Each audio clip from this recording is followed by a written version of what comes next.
ربيعة الطنيشي برلمانية عن حزب العدالة والتنمية ديال الشاوية ديال اللائحة الوطنية.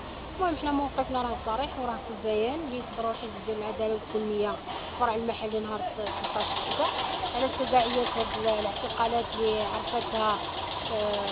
عرفها حي البيوت نهار 5/6 يعني يوم الثلاثاء 2012.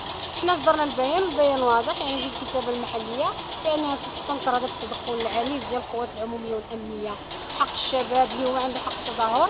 وحنا مع الاعتصام ومع الاحتجاج السلمي، واكدوا الدراري في الفتره ديال 78 يوم انهم بقاو معتصمين كانوا كيأديو يعني الاوقات ديالهم كلها بسلام، كياكلوا كيشربوا كيصليو كينظفوا المكان، عبروا على المستوى الراقي والحضاري ديالهم في الاحتجاج والحق ديالهم في الشغل. وهذا ما يمكنش لينا حنا كاملين نفيوه عليهم وحنا معاهم واقفين معاهم. وانا درت مع لقاء مع النساء حي البيوت الجمعة الفارطة وقضيت من عندهم واحد المجموعة ديال خرجنا بواحد المجموعة ديال الإجراءات والتدابير.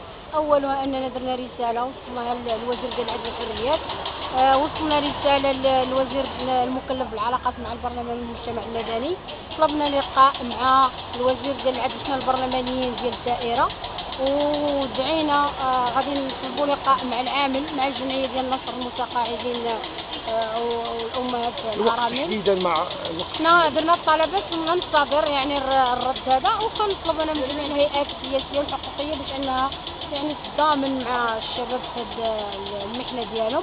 حنا علمنا دائما كحزب محليا وانا كبرلمانيه شخصيا غنبقاو نقفوا معاهم كل يوم اثنين صباحا وخميس صباحا، وحنا معاهم في جميع الاحتجاجات. حتى بان دابا الحزب دابا التنميه الحمد لله وكتعبر على المستوى العداله والتنميه حقهم في الشغل وهذا الفرض الدستوري. نعم العداله والتنميه هي دابا حزب حكومي الان وهي تترأس الحكومه، ودابا ما نقدروش نفصلوا هذا المخطط اللي دار هذا العنف اللي هو ناتج مثلا على اللي هو امر من الداخليه، يعني كنقولوا الداخليه تراتبيه في علاقتها يعني كنقولوا الداخليه كنقولوا وزاره اللي كاين هو بن كيران الاستاذ بن كيران. يعني شنو هو علاقه هذا ما هو محلي ما هو وطني؟ انا كما قلت لك استاذ ما نقدرش نجاوب على الحكومه، انا كبرلمانيه وعلى الحزب ديالي انا كنقول بان حنا مع التظاهر مع الاحتجاج السلمي.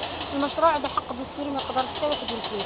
الحكومه عندها اجراءات ديالها والتدابير ديالها، هذا ماشي سؤال بالنسبه للمسؤوليات ما يمكنش يقطع عليا انا هذا السؤال. المسؤوليات ما تقدروش تحددوا من هو المسؤول على هذا العنف وكيفاش غادي إذا صدرات الداخلية كتحمل مسؤوليتها، إذا دارت الحكومة تتحمل مسؤوليتها. نعم.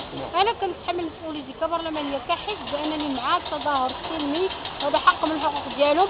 وحنا على الإشارة مع جميع الاحتجاجات ديال القريبة سواء كاين هنا سواء باع متجولين سواء كانت يعني تدخلات اللي في حق أي واحد حنا معاها وكندعموها وهي بدون قيد أو شرط طالما أنها في القانون وفي إطار السلمي وفي الاحتجاج المشروع حنا معاها. وما كنظنش يعني الحكومة هي تخالف هذا الرأي، ولكن هذا السؤال ديالهم هما. شكرا. أنا ما نقدرش نجاوب.